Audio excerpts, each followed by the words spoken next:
El origen del caos. Capítulo 6. Gotas de lluvia caían sobre el cristal, mientras los limpiaparabrisas se agitaban de forma rítmica y constante. Nubes oscuras cubrían el cielo, apenas dejando pasar pequeñas motas de luz que parpadeaban sobre la carretera y sobre el auto que avanzaba lento pero constante, debido a la lluvia torrencial que hacía que el asfalto se volviera resbaladizo para las llantas. Dentro del auto, Sebastián y yo nos dirigíamos a la ubicación que habíamos recibido de Val en la madrugada. Ese mensaje nos dejó a ambos con un nudo en el estómago. Nos arreglamos tan rápido como pudimos, y Sebastián vino a por mí en el auto de su madre poco antes de que el sol pareciera en el horizonte. Tomamos solo lo necesario incluyendo las hachas, aunque no sabíamos si esto sería para rato, o si de lo contrario sería un viaje rápido. Dentro del auto, rodeados de lluvia y una tenue neblina, Sebastián y yo avanzamos en silencio, pero con una avalancha de miedos y preguntas en nuestras mentes. Nos fue hasta que Sebastián rompió el silencio y preguntó: ¿de qué rayos crees que se trate? No tiene ningún sentido que Val desaparezca tanto tiempo y que de la nada solo nos mande una dirección y nos pida que vayamos sin darnos ninguna explicación. Y tratándose de él, y con las cosas por las que estamos pasando ahora. Es muy probable que se trate de otra criatura, ¿verdad? Sí. Respondí yo, acomodando el brazo que tenía reposando sobre la puerta junto al borde de la ventanilla cerrada del auto. Es posible que se trate de eso. Sebastián dijo: ¿no crees que es demasiado raro que Val sea quien siempre encuentre a las criaturas por sí solo? Es como si solo él supiera cómo hacerlo, o incluso... ¿Incluso, qué? Le interrumpí mientras giré mi rostro para escuchar lo que tenía que decir. A menos que Val sea algo más de lo que parece. Me quedé con una ceja levantada esperando su explicación. Me refiero a, ¿qué tal si Val en realidad está relacionado con algún ente gubernamental, que le proporciona la información de dónde encontrar a las criaturas y luego? ¿Qué rayos estás diciendo? ¿Luego qué cosa?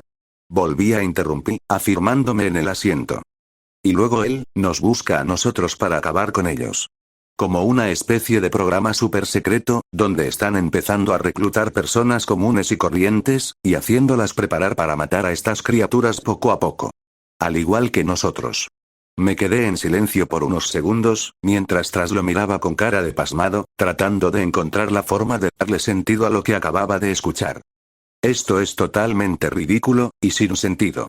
No solo porque Val jamás sería parte de algo así.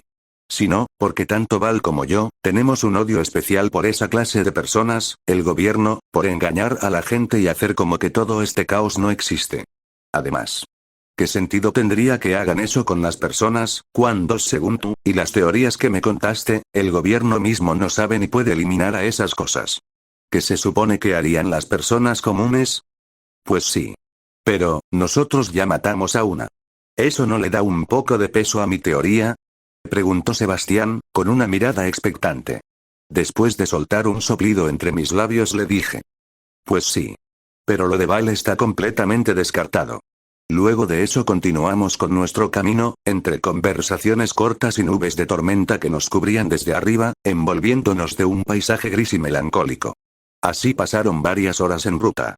No habíamos caído en qué tan lejos estaba la dirección que nos envió Val, hasta que salimos de Oregón y terminamos por llegar al estado de Washington, y aún nos faltaba un largo trayecto. Realmente sentíamos la fuerte necesidad de llegar rápido, pero las constantes lluvias hacían que ir rápido por la carretera fuera algo peligroso para cualquiera. Fácilmente los neumáticos de los autos podrían resbalar y salirse de control. Así que el viaje fue más tardado de lo esperado. Ya era casi mediodía, y ya faltaba poco para llegar a nuestro destino. En las últimas 2 horas, pasamos por varios pueblos que nos resultaban muy parecidos al nuestro. Casas de madera, bosques y árboles por todos lados. Era una bonita y extraña sensación, ya que nosotros nunca habíamos salido del estado, ni habíamos visitado pueblos tan lejanos. Incluso llegamos a reposar la gasolina del auto. Para cuando se hicieron cerca de la 1 ya estábamos prácticamente sobre el punto de la ubicación. Solo nos faltaban un par de kilómetros. Empezamos a adentrarnos en un bosque muy denso, con árboles enormes, más grandes de los comunes de nuestra zona, y que cualquiera que hubiéramos visto por el camino hacia acá. Eran árboles tan grandes que casi te hacían sentir como una hormiga. A pesar de ser mediodía, todo seguía estando tan oscuro como cuando salimos de casa. El cielo y el horizonte pintados de gris, mientras las gotas de lluvia seguían cayendo y armando melodías junto al viento salvaje y constante, que le daban un aura muy inquietante a este bosque. Después de salir de la carretera y adentrarnos en el bosque para poder llegar a la ubicación, tuvimos que detenernos y seguir a pie, ya que el camino de tierra había acabado y el terreno era muy brusco para el auto. Después de apagar el motor, y salir del coche tomando ambas hachas y nuestras provisiones, Sebastián y yo nos quedamos quietos justo a ambos lados del auto, mirando hacia las copas de los árboles que nos rodeaban, escuchando el sonido del viento, las ramas, y los crujidos de los enormes troncos.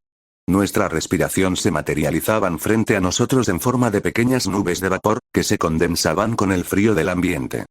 ¿Qué demonios está haciendo Val aquí adentro?, preguntó Sebastián con el mismo nerviosismo que sentía yo. Después de girar mis ojos a todos lados sin mover mi cabeza, solo dije: no lo sé. Pero no vinimos hasta acá para simplemente no llegar al destino, así que, andando. Empezamos a caminar con las piernas adormecidas por el largo viaje. Yo iba enfrente, con Sebastián siguiéndome los pasos unos cuantos metros por detrás. Ambos con un paso lento y calculado, prestando atención a absolutamente todo. El bosque era lo bastante inquietante como para mantenernos alertas, y temerosos que ser atacados por algo en ese lugar. Después de caminar durante los 30 minutos más largos de nuestras vidas hasta ahora, Sebastián y yo empezamos a sentir un leve olor a humo, que extrañamente nos dio una sensación de calma hogareña que, dentro de este lugar, era casi como si de la nada alguien nos protegiera con un suave velo. Un poco más adelante, empezamos a distinguir un suave brillo naranja a lo lejos entre los árboles. Al acercarnos pudimos ver claramente una fogata, y al estar aún más cerca, por fin pudimos encontrar la inconfundible silueta de Val. Sentado junto a la fogata, sujetando su hombro, con la mirada perdida e imperturbable sobre las llamas de la fogata. Su moto apoyada contra un árbol caído a unos pocos metros de él. Al verlo de lejos, esbocé una ligera sonrisa. Y dije en voz baja para mí mismo: allí estás, hijo de perra. Solté un suspiro de alivio, y empecé a caminar con más firmeza y decisión. Los nervios y escalofríos que sentía hace un momento, habían desaparecido solo al verlo. Val. Gritó Sebastián emocionado desde atrás de mí, y empezó a dar largos saltos de un lado a otro en dirección de Val. Cuando Val lo escuchó, levantó ligeramente su rostro para mirar en nuestra dirección, y al ver a Sebastián acercarse hasta unos pocos metros de él, con una clara intención de darle un abrazo o algo similar, puso una de las caras más serias que le había visto hasta ahora, y decir con una voz seca e intimidante: llega a ponerme un solo dedo encima. Y te voy a dejar el brazo peor de lo que lo hizo el capa, ¿me entendiste? Sebastián se detuvo en seco, quedando suspendido y en equilibrio sobre una de sus piernas, para luego acomodarse y poner una cara de perro regañado, y decepción. No seas tan desgraciado con él, Val. Ha estado muy preocupado por ti. Dije mientras me acercaba desde atrás de Sebastián con mi ritmo lento pero constante. Yo también estaba emocionado de volver a ver a Val, pero obviamente no lo iba a demostrar. Entonces, siguen vivos. Dijo Val con un tono despreocupado, como si no hubiera pasado nada, igual que siempre. Eso te digo yo. ¿Dónde demonios te metiste todo este tiempo? ¿Y por qué carajos apareces de repente, en medio de la nada, y nos haces venir sin darnos explicaciones de nada? Yo no tengo que darle explicaciones a nadie sobre lo que hago o no. Además, ya están aquí. Si no hubieras querido venir, no lo hubieras hecho y ya. Así que cállate de una buena vez y deja de quejarte. Nuevamente esa tensión entre nosotros se hizo presente, pero ya era algo a lo que me había acostumbrado al estar con él. Sebastián y yo rodeamos la fogata y nos sentamos de frente a Val, para luego pedirle que al menos nos diga para qué nos hizo venir hasta ese lugar tan tétrico. Con pocas ganas de dar explicaciones, Val empezó a decirnos: por motivos personales, tuve que dejar el pueblo atrás. Vine a este lugar por mera casualidad, no tenía ningún rumbo marcado. Pero unos días después de llegar, empecé a escuchar muchos rumores extraños. De cosas que suceden en este bosque. Hablan de criaturas y espíritus, esas estupideces típicas de lugares así. Pero últimamente ha estado resaltando unos supuestos avistamientos de un extraño oso, que no es para nada normal. Decían que es casi completamente calvo. Y que completamente inmune a cualquier tipo de corte. Incluso es inmune a las balas. Dicen que su piel es arrugada y muy elástica, y que se ve como una especie de pasa desinflada viviente. Que ha estado atacando a cazadores en el bosque, y nadie se ha podido defender ni deshacerse de él. Entonces, ¿nos hiciste venir, por puros rumores? No me digas que te creíste todo tan rápido, y por eso nos llamaste. Dije con un pequeño tono burlón. Val giró a verme con la misma expresión que le hizo a Sebastián cuando llegamos. Levantó ligeramente su brazo derecho y levantó su manga con la otra mano. Los llamé, porque hace un mes, ese maldito oso, me hizo, eso. Dijo con voz muy seria e imponente, mientras nos mostraba una fea cicatriz con 3 marcas en su brazo. Sebastián y yo nos quedamos boquiabiertos, y en total silencio, dándonos cuenta de nuestro gran error por haber juzgado a Val. Aunque en el fondo sabíamos que se trataría de algo como esto. ¿Eso te lo hizo esa cosa? Preguntó Sebastián con la voz temblorosa. ¿Cómo es que lo encontraste? ¿O cómo sigues vivo después de enfrentarte a él? Sí, pero eso no es importante. Dijo Val mientras se acomodaba la manga, y le restaba importancia a la pregunta de Sebastián, y empezaba a hacer una recopilación mental de todo por lo que había pasado en todo este tiempo. Comienzo, punto de vista de Val. El fuego crepitaba frente a mí, lanzando sombras danzarinas contra los árboles que nos rodeaban. Las llamas eran lo único que mantenía a raya la humedad del bosque, ese frío que se filtraba hasta los huesos y no soltaba. Escuchaba sus pasos acercándose antes de verlos. Sebastián, siempre ruidoso, siempre torpe. Y Elliot, más sigiloso, aunque no lo suficiente como para tomarme por sorpresa. Val. La voz de Sebastián rompió el silencio con esa energía estúpida que lo caracterizaba. No levanté la vista. Seguí mirando el fuego, sintiendo el calor en la cara, en las manos. El dolor en mi brazo derecho era un latido constante, una presencia que me había acompañado durante semanas. Sebastián se acercó demasiado. Pude oler su nerviosismo, ese aroma a sudor y miedo que despedían los débiles cuando se enfrentaban a lo desconocido. Cuando estuvo a punto de lanzarse sobre mí como un perro faldero, levanté la mirada. Llega a ponerme un solo dedo encima y te voy a dejar el brazo peor de lo que lo hizo el capa, dije, con la voz más fría de la que era capaz. ¿Me entendiste? Se detuvo en seco, congelado en esa postura ridícula, una pierna en el aire, los brazos abiertos. Su cara pasó de la emoción a la decepción en menos de un segundo. Como un niño al que le quitan un juguete. Él siempre había sido así. Demasiado efusivo. Demasiado necesitado. No seas tan desgraciado con él, Val, dijo Elliot mientras aparecía detrás de Sebastián, con ese tono de superioridad moral que tanto me irritaba. Ha estado muy preocupado por ti. Preocupado. Qué palabra tan estúpida. La preocupación era un lujo que no podía permitirme, una pérdida de tiempo que no llevaba a ninguna parte. Entonces, ¿siguen vivos?, dije, solo para cambiar de tema. Eso te digo yo. Elliot se sentó frente a mí, con su hacha apoyadas junto a él, adoptando esa postura de interrogador que tanto odiaba. ¿Dónde demonios te metiste todo este tiempo? ¿Y por qué carajos apareces de repente, en medio de la nada, y nos haces venir sin darnos explicaciones de nada? Su tono me recordó a mi padre. Ese mismo tono acusador, esa misma necesidad de controlar lo que no podían. Apreté los dientes.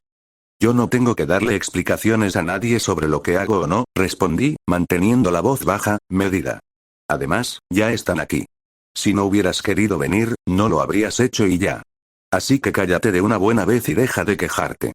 El silencio que siguió fue tenso, eléctrico. Exactamente como me gustaba.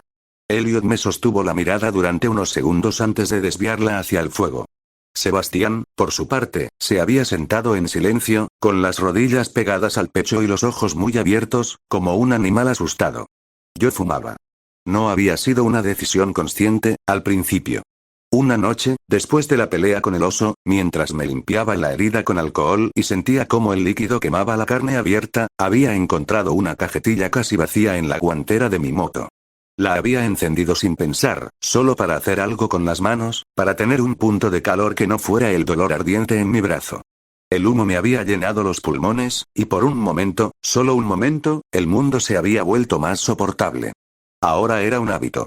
Algo que hacía cuando necesitaba aclarar mi mente. Como ahora.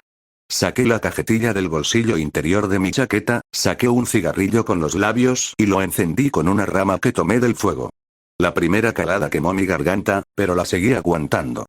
Por motivos personales, dije, soltando el humo lentamente, tuve que dejar el pueblo atrás. Vine a este lugar por mera casualidad, no tenía ningún rumbo marcado. Era mentira, en parte. No había sido casualidad. Había estado buscando.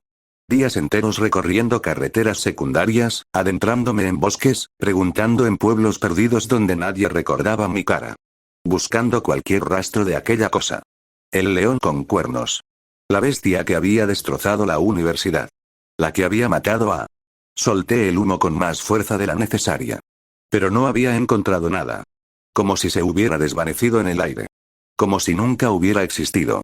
Solo el recuerdo de la masacre, las noticias que hablaban de un accidente, las miradas de los pocos que sabían la verdad. Así que había seguido avanzando. Sin rumbo. Sin propósito. Hasta que llegué aquí. Pero unos días después de llegar, continué, empecé a escuchar muchos rumores extraños. Cosas que suceden en este bosque. Hablan de criaturas y espíritus, esas estupideces típicas de lugares así. Pero últimamente ha estado resaltando unos supuestos avistamientos de un oso extraño. Dicen que es casi completamente calvo, que su piel es inmune a cualquier tipo de corte, incluso a las balas. La describen como arrugada, elástica, como una pasa desinflada viviente. Ha estado atacando a cazadores, y nadie ha podido defenderse ni deshacerse de él. Sebastián frunció el ceño, moviendo la cabeza como si rebuscara en algún archivo mental. Pero no dijo nada. Su silencio duró lo suficiente para que Elliot lo notara. ¿No te suena de nada?, preguntó Elliot, con una ceja levantada. Sebastián negó lentamente, mordiéndose el labio. No, no tengo nada. He leído sobre un montón de criaturas, pero un oso sin pelo con esa resistencia, no me suena. Podría ser alguna variante local, o algo que aún no ha salido en los registros que tengo. O tal vez solo es un oso deforme y los rumores lo agrandaron. Los rumores no te dejan cicatrices, interrumpí, tocándome el brazo vendado. El silencio que siguió fue de otra naturaleza. No era tensión ni desafío. Era asombro. Miedo. Exactamente la reacción que había esperado. ¿Eso te lo hizo esa cosa?, preguntó Sebastián con la voz temblorosa. ¿Cómo es que lo encontraste? ¿O cómo sigues vivo después de enfrentarte a él? Eso no es importante, dije, bajándome la manga y volviendo a llevar el cigarrillo a mis labios. Un mes antes. La moto rugía abajo de mí mientras las millas pasaban, borrosas, sin sentido. Llevaba semanas así. Desde que quemé el cuerpo del capa, desde que vi cómo sus cenizas se mezclaban con la tierra del bosque, desde que Elliot colgó su caparazón en su pared como un trofeo estúpido. No había encontrado nada. Había recorrido cada calle, cada sendero, cada rincón del pueblo. Había hablado con gente que me miraba con desconfianza, que negaban con la cabeza cuando preguntaba por algún avistamiento extraño. Nada. El león simplemente había desaparecido. Como si el infierno se lo hubiera tragado. Las semanas siguientes fueron un proceso mecánico. Vender la casa fue más fácil de lo que esperaba. No había mucho que vender, en realidad. La casa era pequeña, los muebles viejos, los recuerdos más viejos aún.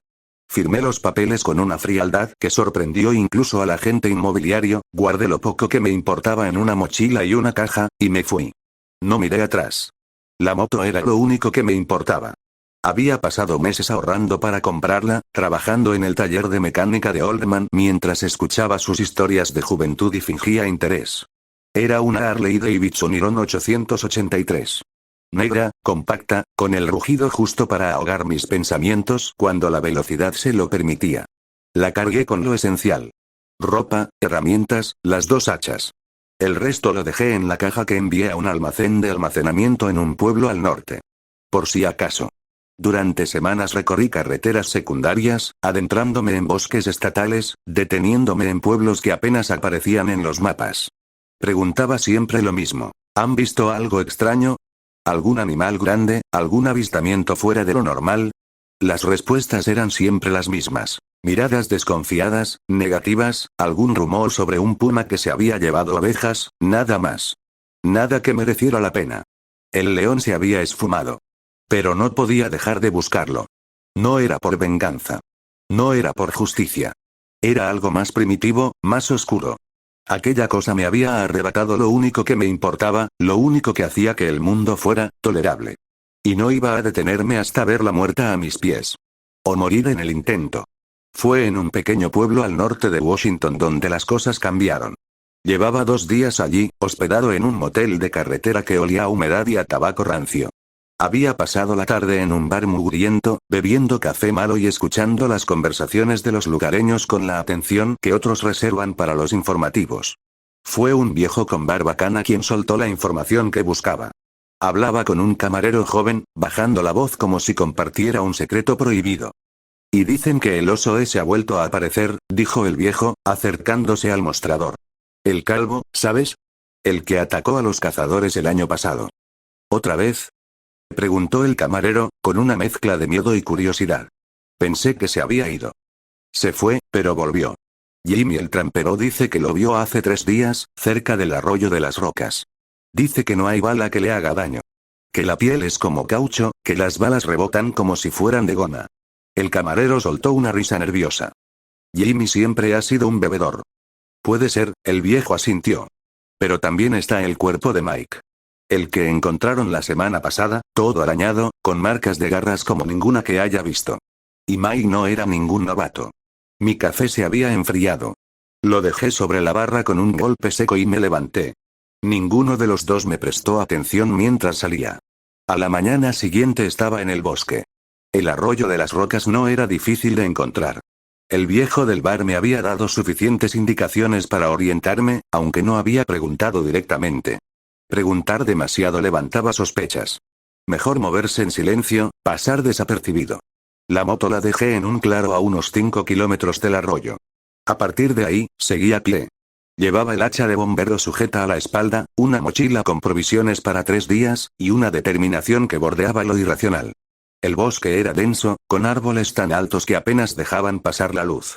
El sonido del agua me guió durante la primera hora, hasta que llegué al cauce. Allí me detuve, observando. No había nada. El arroyo era un hilo de agua cristalina que serpenteaba entre rocas cubiertas de musgo. El bosque a su alrededor estaba en silencio. No cantaban pájaros, no se movían ardillas. Solo el rumor constante del agua y el viento entre las copas. Algo había allí. Lo supe antes de verlo. Un instinto primario que me erizó la piel y tensó mis músculos. La misma sensación que había tenido en la universidad, justo antes de que la bestia apareciera. Esperé. Los primeros 2 días no pasó nada. Acampé en un saliente rocoso con vista al arroyo, moviéndome lo menos posible, comiendo raciones frías para no encender fuego. Observé. Esperé. Mi brazo derecho descansaba sobre mi rodilla, listo para empuñar el hacha en cualquier momento. El segundo día, al atardecer, lo vi. Emergió de entre los árboles con una lentitud pesada, como si el bosque mismo lo hubiera parido. Era enorme, más grande que cualquier oso que hubiera visto en mi vida.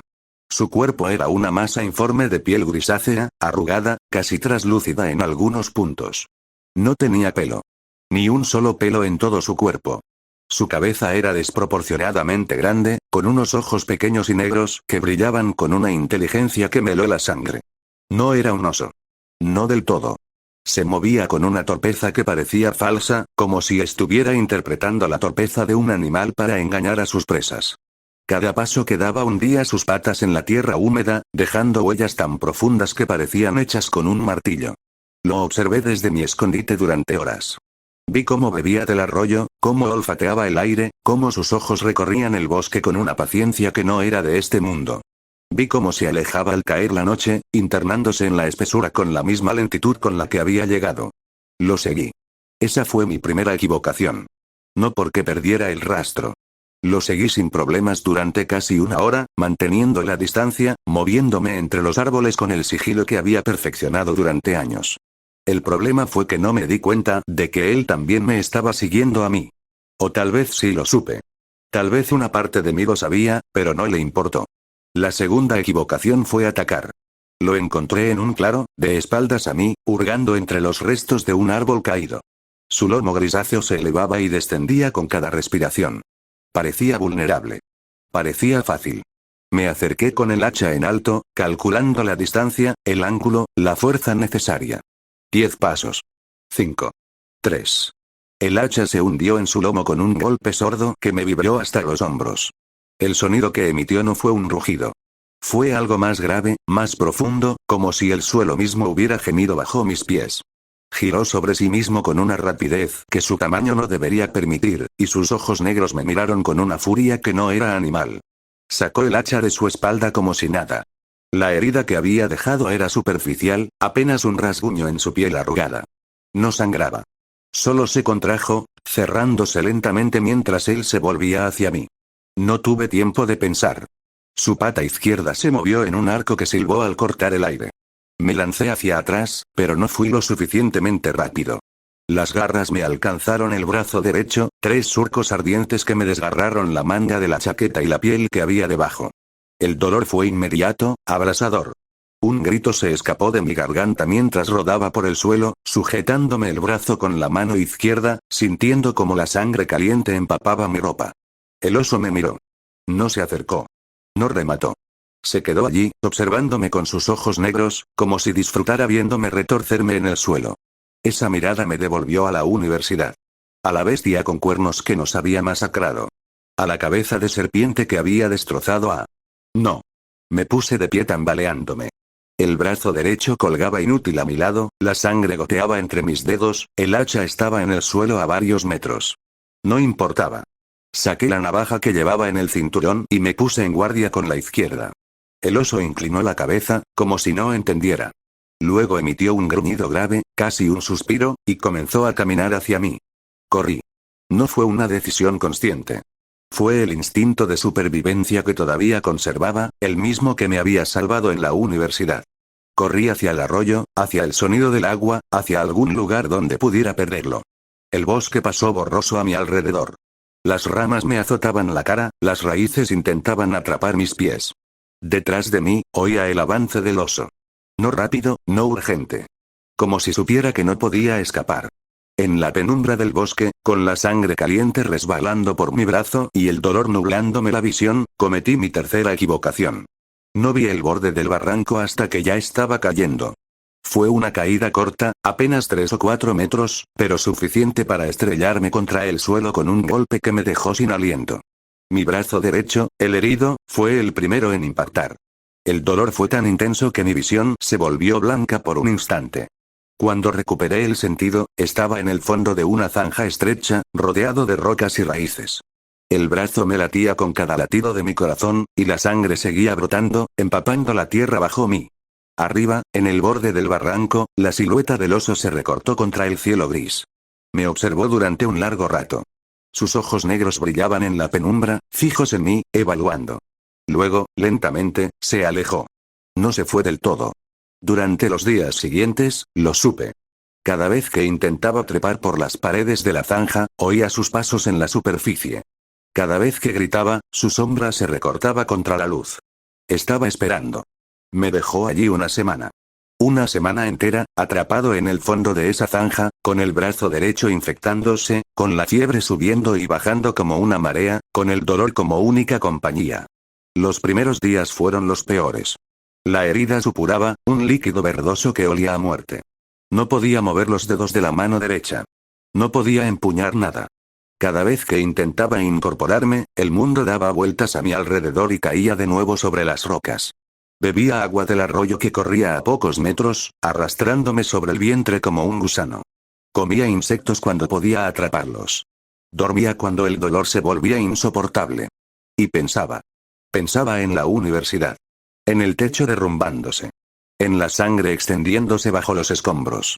En la bestia con cuernos, en sus ojos amarillos, en su rugido que hacía temblar los muros. En Sofía. En su cuerpo sin cabeza. En la sangre brotando a borbotones. El odio que sentí aquel día regresó con más fuerza que nunca. Pero ahora no era un odio limpio, dirigido solo hacia esa bestia. Era algo más oscuro. Más profundo. Un odio que se extendía como una mancha de aceite, contaminándolo todo. Odiaba al oso por haberme hecho esto. Odiaba al león por haber empezado todo. Odiaba a los que habían muerto por dejarme solo. Odiaba a los que habían sobrevivido por seguir vivos cuando otros no. Odiaba a Elliot por su superioridad moral, a Sebastián por su estupidez optimista. Odiaba a mi padre por haberse ido. A mi madre por no haberlo impedido. Al mundo entero por seguir girando mientras ella no. El cuarto día, cuando la fiebre estaba en su punto más alto, algo cambió dentro de mí. No fue una revelación. No fue un momento de claridad. Fue algo más primitivo, más visceral. Una chispa que se encendió en algún lugar profundo de mi pecho, allí donde guardaba todas las cosas que nunca decía, Todos los dolores que nunca mostraba. Esa chispa no era rabia. No era dolor. Era algo más frío, más calculador. Una determinación que no tenía nada que ver con la supervivencia. Me vi a mí mismo, tirado en el fondo de esa zanja, con el brazo pudriéndose y la muerte acechando desde arriba. Y en lugar de sentir miedo, sentí algo que nunca había experimentado antes. Paz.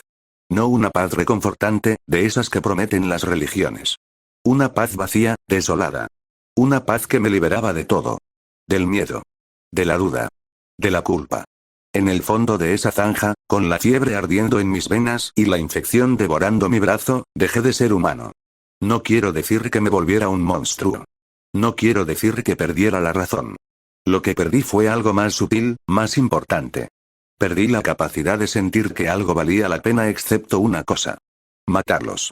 A todos. No importaba cómo. No importaba cuándo. No importaba lo que tuviera que hacer, lo que tuviera que sacrificar. Iba a matar a ese oso, al león, y a cualquier otra cosa que se pusiera en mi camino. Y si moría en el intento, al menos habría hecho algo con mi vida antes de terminar como el resto. El séptimo día, el oso se fue. No sé por qué. Tal vez se cansó de esperar. Tal vez encontró una presa más fácil. Tal vez simplemente se aburrió de verme morir lentamente y decidió dejarme pudrirme solo. Cuando sus pasos se alejaron, esperé. 1 hora. 2. Todo el día. Hasta que la noche cayó sobre el bosque y las estrellas comenzaron a asomarse entre las copas de los árboles. Entonces trepé. Con un brazo, con la fuerza que me quedaba, con los dedos ensangrentados y los músculos ardiendo. Trepé porque no tenía otra opción. Porque si me quedaba allí, me moriría, y no podía permitirme morir. No todavía. No antes de haberlos matado a todos. Llegué a la superficie cuando el sol comenzaba a asomarse. El bosque estaba en silencio, como si contuviera la respiración. Me arrastré hasta mi campamento, encontré el botiquín de primeros auxilios que había dejado en la mochila, y me limpié la herida con alcohol hasta que los bordes se volvieron blancos y el dolor me hizo morder un trozo de cuero para no gritar. Después cosí los cortes. Con una aguja de coser, con hilo de pescar, con las manos temblorosas y la visión borrosa. Punto a punto, tirando de los hilos hasta que la piel se cerró. Fue lo más doloroso que había experimentado en mi vida. Pero no grité. No podía permitirme gritar. Los que gritan atraen a los monstruos. Los que gritan mueren. Cuando terminé, empaqué mis cosas y caminé hasta donde había dejado la moto. Me tomó horas. Cada paso era un suplicio. Pero seguí avanzando. La moto seguía allí, intacta. Me dejé caer sobre ella, apoyé la frente contra el manillar, y por primera vez en mi vida, lloré. No fue por el dolor. No fue por el miedo. Fue por ella. Por Sofía. Por todas las veces que no le dije que la quería, todas las veces que fingí que no me importaba, todas las veces que prefería alejarme antes que admitir que ella era lo único que me mantenía cuerdo. Lloré hasta que no quedaron lágrimas. Lloré hasta que el sol se puso y las estrellas volvieron a aparecer. Y cuando terminé, algo dentro de mí se había endurecido. La chispa que se había encendido en la zanja ya no era una chispa. Era una llama. Fría, azul, imparable. Y esa llama tenía un nombre: odio. No el odio caliente que te ciega y te hace cometer errores. No. Era un odio quirúrgico, preciso. Un odio que analizaba, que planeaba, que esperaba el momento exacto para atacar. El oso me había vencido porque yo era débil. Porque había ido solo, sin plan, sin información. No cometería el mismo error 2 veces. La cabaña abandonada donde me había estado quedando estaba a unos kilómetros. Llegué al anochecer, entré tambaleándome, y me dejé caer sobre la cama mohosa que hacía las veces de mi refugio. Durante los días siguientes, apenas me moví. Mi cuerpo necesitaba sanar, y yo necesitaba pensar. Revisé el mapa del bosque una y otra vez, marcando las zonas donde había visto al oso, los arroyos donde bebía, los claros donde cazaba. Busqué información en los pueblos cercanos, escuchando rumores, recopilando datos. Aprendí sus patrones, sus horarios, sus costumbres. Y mientras lo hacía, recordé a Elliot y a Sebastián. Ellos tenían algo que yo no. Conocimiento. Esa biblioteca de criaturas y leyendas que Sebastián había acumulado durante años, ese archivo de historias y registros que él llamaba investigación. Con ellos, tal vez podríamos encontrar la forma de matar al oso. Sin ellos, solo tenía la fuerza bruta, y ya había visto que no era suficiente. No los soportaba. Elliot con su moral de héroe barato, Sebastián con su entusiasmo de niño en una juguetería. Eran un estorbo, una carga, dos lastres que ralentizaban mis movimientos y me obligaban a pensar en ellos además de en mí mismo. Pero eran útiles. Esa era la única razón por la que les había pedido ayuda con el capa. Esa era la única razón por la que les había enseñado a pelear. No porque me cayeran bien, no porque me importara si vivían o morían. Porque solos no podía.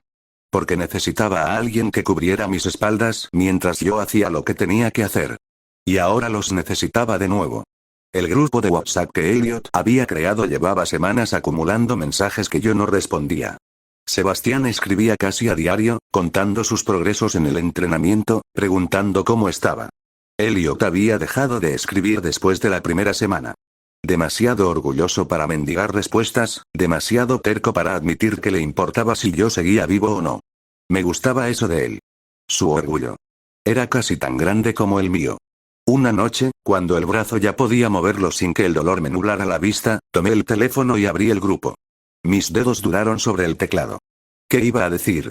Hola, sigo vivo, vengan a ayudarme a matar un oso. Los necesito aunque no los soporte. Escribí un mensaje corto, seco. Sin explicaciones. Sin disculpas. Solo la información que necesitaban. Val, sigo vivo. No pregunten. Lo envié y guardé el teléfono. Era suficiente. No necesitaban más. Ellos respondieron, por supuesto. Sebastián con una avalancha de preguntas y emoticonos, Elliot con un mensaje más contenido, preguntando dónde estaba, qué había pasado. No respondí. No podía responder. No sabía cómo decirles que había pasado una semana en el fondo de una zanja, bebiendo agua sucia y comiendo insectos. No sabía cómo explicar que algo dentro de mí se había roto, o tal vez se había arreglado, y que desde entonces veía el mundo con una claridad que me helaba la sangre. Así que guardé silencio. Las semanas siguientes, mientras mi brazo seguía sanando, los observé desde lejos. Los mensajes que Sebastián enviaba al grupo eran mi única ventana a sus vidas. Hablaban del entrenamiento, de las mejoras, de los árboles que talaban cada día. Hablaban de mí a veces, preguntándose dónde estaba, qué hacía. Nunca respondí. Pero leía cada mensaje. Cada palabra. Y mientras los leía, planeaba. El mensaje que les envié esa madrugada fue el resultado de semanas de preparación. Había seguido al oso durante días, marcando sus rutas, aprendiendo sus hábitos. Sabía dónde se escondía, dónde cazaba, dónde dormía. Sabía que era más grande, más fuerte, más resistente que el capa. Sabía que no tenía ni idea de cómo matarlo. Y sabía que no podía hacerlo solo. Así que los llamé. En el presente, el fuego de la fogata seguía ardiendo mientras terminaba de contar lo que quería contar. No todo, claro. No les había dicho lo de la zanja, lo de la semana arrastrándome entre las rocas, lo de la chispa que se había encendido en mi interior. Eso era mío. No lo compartiría con nadie. ¿Por qué te fuiste del pueblo? Preguntó Elliot, rompiendo el silencio que había seguido a mi explicación. Lo miré fijamente. Su rostro estaba iluminado por las llamas, sus ojos fijos en los míos con esa intensidad que tanto me irritaba. Quería respuestas. Quería entender. Quería ser mi amigo, o mi confidente, o alguna otra estupidez por el estilo. No es tu problema, respondí. Di una larga calada al cigarrillo, sintiendo como el humo llenaba mis pulmones, y lo apagué contra el suelo. Me puse de pie con cuidado, sintiendo todavía el eco del dolor en mi brazo, y caminé hacia mi moto. Mañana empezamos, dije sin mirar atrás. El oso tiene su guarida a unos 3 kilómetros. Lo seguí durante días. Conozco sus rutas. Mañana intentamos matarlo. Me detuve junto a la moto, apoyando la mano sobre el asiento. La lluvia había cesado, pero el aire seguía húmedo, frío, cargado de presagios. No sabemos su punto débil, dijo Elliot detrás de mí. Era una afirmación, no una pregunta. No, respondí sin girarme. Entonces, ¿cómo pensás matarlo? Me volví lentamente. Los dos estaban de pie ahora, sus siluetas recortadas contra el fuego. Sebastián tenía los brazos cruzados sobre el pecho, mordiéndose el labio. Elliot sostenía mi mirada sin parpadear. Lo descubriremos en el camino, dije. O moriremos intentándolo. El silencio que siguió fue largo. Pesado. Podía ver las dudas en sus caras, los cálculos que hacían en sus mentes. Elliot evaluaba las probabilidades. Sebastián buscaba en su archivo mental alguna historia olvidada que pudiera salvarnos. No encontró nada. Bueno, dijo Elliot al fin, con una calma que no le conocía. No es la primera vez que hacemos algo estúpido. Sebastián soltó una risa corta, nerviosa. ¿Y si el fuego no le hace nada? Preguntó. ¿O si es resistente también? Entonces usaremos las hachas, respondí. Una y otra vez, hasta que algo ceda. ¿Y si nada cede? Insistió Sebastián. Me encogí de hombros. Entonces habremos perdido. Pero no pienso perder. No otra vez. Di la espalda y me alejé unos pasos, buscando un árbol contra el que recostarme. La noche se había vuelto más fría, y el humo de la fogata se elevaba en espirales perezosas hacia el cielo despejado. Detrás de mí, escuché sus movimientos. El crepitar de la leña al ser reacomodada. El susurro de sus voces hablando en voz baja. No me importaba lo que dijeran. No me importaba si tenían miedo, si dudaban, si pensaban que estaba loco. Tal vez lo estaba. Pero esa locura era lo único que me mantenía en pie. Era el combustible que alimentaba la llama fría que se había encendido en mi pecho aquella noche en el fondo de la zanja. Era la promesa que me había hecho a mí mismo mientras la fiebre devoraba mi cuerpo y la muerte acechaba desde las sombras. Iba a matar a ese oso. Iba a matar al león. Iba a matar a todos los monstruos que se cruzaran en mi camino. Y si ellos querían acompañarme, bien. Si no, también. Pero nada ni nadie me detendría. Saqué otro cigarrillo de la cajetilla, lo encendí con el encendedor de la moto, y me quedé allí, fumando bajo las estrellas que empezaban a asomarse entre las nubes, esperando que amaneciera. Esperando que llegara el momento de volver a matar. Fin del capítulo 6.